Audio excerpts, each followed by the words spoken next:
Mr Speaker, I rise to speak on a motion that seeks to give sorrow words. There have been many fine contributions today.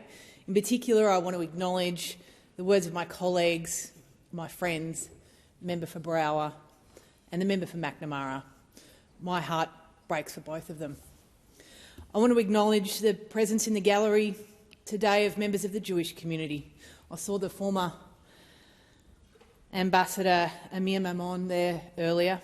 We met early in my term last year to discuss the rise in anti-Semitism across Australia. I spoke in my maiden speech about anti-Semitism as a stain on Australia's good character. It is now a permanent stain on the nation's heart, as Josh Frydenberg remarked recently. Australia makes a special, sacred compact with those who come to our shores, to those who seek refuge in our beacon of hope, in our harbour of freedom.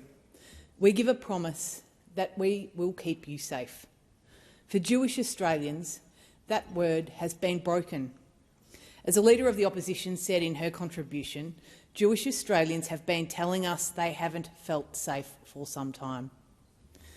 Since 7th of October, over 2 years ago, hate has stalked fear that has now metastasised. Because anti-Semitism is a cancer on our nation's soul, and we have now witnessed the unfettered evil it feeds.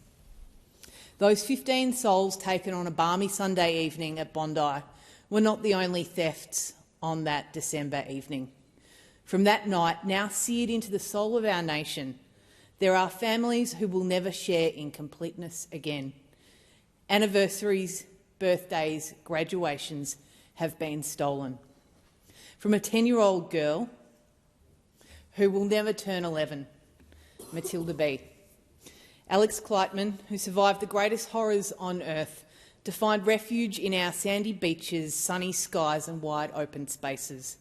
He should have passed peacefully as an old man in a warm bed, surrounded by loved ones.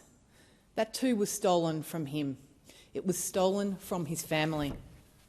The innocence of our nation has been stolen in our worst ever terror attack. The notion that something like that doesn't happen here, not in Australia, not us, not the lucky country. She'll be right won't cut it now. And if we don't act on anti-Semitism, it will happen again.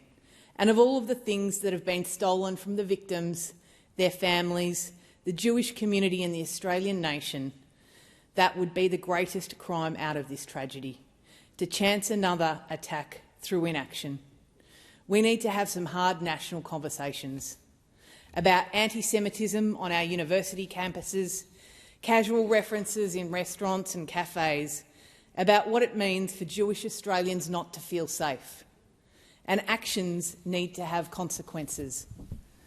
My privilege is to represent a federal electorate named in the honour of Australia's greatest ever citizen, General Sir John Monash. His brilliance and bravery on the battlefield helped win a war. He was the first soldier to be knighted on a battlefield by a British monarch in over 200 years. His fidelity to Australia continued after the war back home in Melbourne. Monash helped set up the Latrobe Valley Power Stations as inaugural chair of the State Electricity Commission. That really set Victoria up as a manufacturing powerhouse. Having fought for this country as our greatest citizen soldier, Monash's eternal gift was to bestow economic prosperity on generations of Australians still yet to come. An engineer by training and a Jewish man of faith, Monash built bridges in Australia literally and figuratively.